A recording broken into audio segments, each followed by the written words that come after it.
আসসালামু আলাইকুম। মাত্র হাফ কাপ সাবুদানা আর দুধ দিয়ে ভীষণ সুস্বাদু করে এই ডেজার্টটি তৈরি করে দেখাবো। ঠান্ডা ঠান্ডা এই গরমে এইরকম ডেজার্ট হলে একদম মন প্রাণ কলিজা শীতল হয়ে যাবে। খুবই সুস্বাদু হয়। আশা করছি আপনাদের কাছে ভালো লাগবে। তাহলে চলুন দেখে নেই। প্রথমে প্যানের মধ্যে নিয়ে নিচ্ছি পানি 2 কাপ আর চিনি দিয়ে দিচ্ছি 1/3 কাপ। আর এখানে নিয়েছে আগার আগার পাউডার 2 চামচ দিয়ে দিচ্ছি। দিয়ে তারপরে ভালো করে মিশিয়ে নেব। মেশানো হয়ে গেলে চুলার উপরে দিতে হবে। আগে কিন্তু চুলা অন করে দেওয়া যাবে না, তাহলে দলা পেকে যাবে। ভালো করে মিশিয়ে নিয়েছে। এখন চুলার উপরে দিয়ে দিচ্ছি, দিয়ে চুলা অন করে দিচ্ছি, দিয়ে অনবরত নাড়তে থাকবো। নেড়ে চেড়ে ঘন করে নিতে হবে।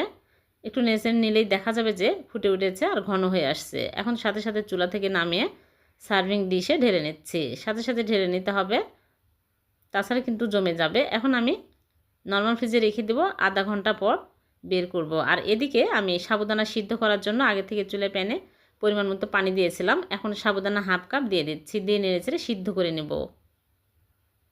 ভালো করে সিদ্ধ করে নিতে হবে। সিদ্ধ হয়ে গেছে। এখন চুলা থেকে নামে একটা স্ট্রেনারে ঢেলে ঠান্ডা পানি দিয়ে ভালো করে ধুয়ে নেব। ভালো করে ধুয়ে নিয়েছি, এক সাইডে রেখে দিচ্ছি। এদিকে আবার চুলে প্যান বসিয়ে দিয়ে দিচ্ছে লিকুইড দুধ।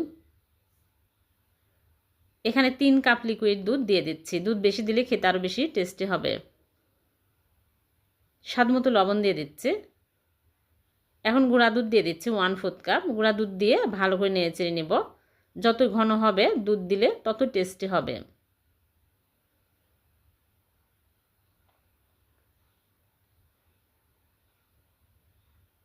তারপরে কনডেন্স মিল্ক দিয়ে দিচ্ছি। এখানে পরিমাণ মতো মিষ্টি দিতে হবে, আপনারা চাইলে চিনিও দিতে পারবেন। দিয়ে ভালো করে নেড়েচেড়ে আরেকটু ঘন করে নিব। আর এখানে সাবুদানাগুলো দিয়ে দিচ্ছি, দিয়ে ভালো করে নেড়েচেড়ে নিব। নেড়েচেড়ে কিছুক্ষণ জাল করে নিতে হবে। অনেকটাই ঘন হয়ে আসছে। এখন চুলা থেকে নামিয়ে ঠান্ডা করে নিব। ঠান্ডা হতে থাক,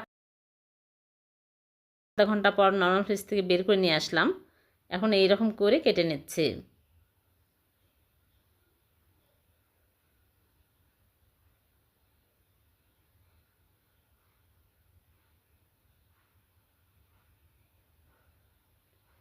এরকম হয়েছে।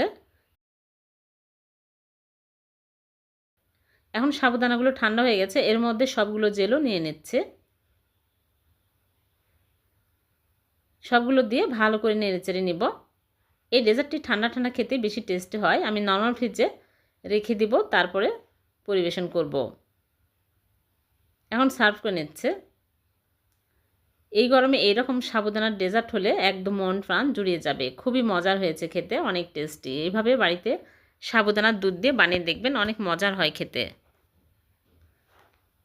ভিডিওটি ভালো লাগলে লাইক কমেন্ট শেয়ার করে দেবেন, অন্যকে দেখার সুযোগ করে দেবেন। আবার দেখা হবে এরকম নতুন কোনো রেসিপিতে। সে পর্যন্ত ভালো থাকবেন। আল্লাহ হাফেজ।